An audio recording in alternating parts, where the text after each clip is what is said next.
Tatis brilliant in 2H return, Padres beat Diamondbacks 8-2. Fernando Tatis Jr.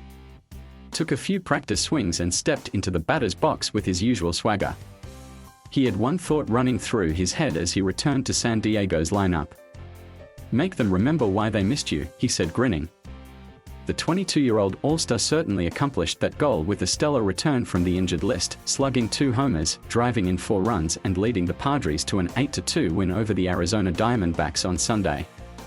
Jake Cronenworth also went deep, helping San Diego stop a 4-game losing streak. Playing right field for the first time in his professional career and batting leadoff, Tatis ripped a double down the third baseline to start the game. He hit his first homer of the afternoon in the third, a towering solo shot that cleared the wall and left. His 33rd homer came in the fifth and was more of a low liner, but cleared the wall in approximately the same spot and gave the Padres a 2-1 lead. Fernando being Fernando, Padres first baseman Eric Hosmer said, "It never ceases to amaze any of us.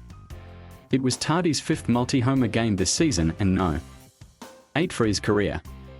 Cronenworth's 2-run shot later in the 5th pushed San Diego ahead 4-1.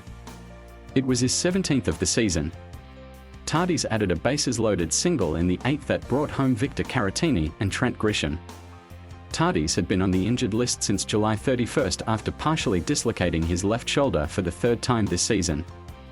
The electrifying star usually plays shortstop, but the Padres decided to move him to the outfield for the time being.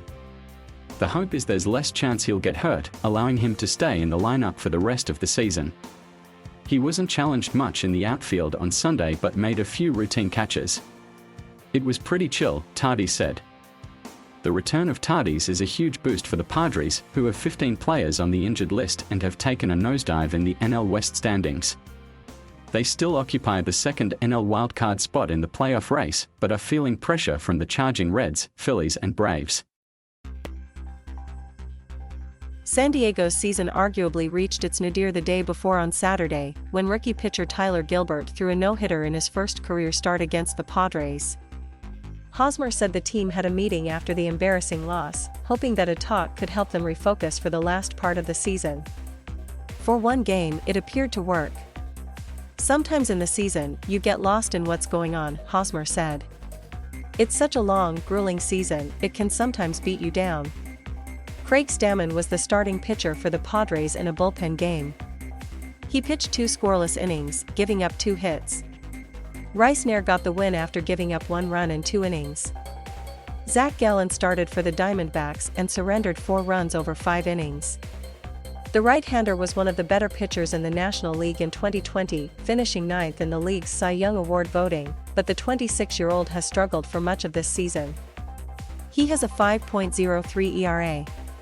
"There have been some tough outings," Diamondbacks manager Torey Lovullo said. Arizona's Josh Rojas hit a solo homer in the 5th. It was his 11th of the season. Trainer's room. Padres placed RHPU Darvish on the 10-day injured list with lower back tightness, retroactive to Friday. Nair was promoted from AAA El Paso. To make room for Tatis on the roster, the Padres optioned Brian O'Grady to AAA. Diamondbacks placed RHP Merrill Kelly and LHP Joe Mantiply on the COVID-19 injured list. Called up LHP Miguel Aguilar and RHP Sean Poppin from AAA Reno.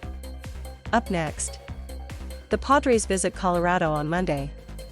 RHP Antonio Senzatela is slated to start for the Rockies. The Padres haven't announced a starter. The Diamondbacks are off Monday before hosting a 3-game series against the Philadelphia Phillies starting Tuesday. RHP Kyle Gibson starts for the Phillies. The Diamondbacks haven't announced a starter.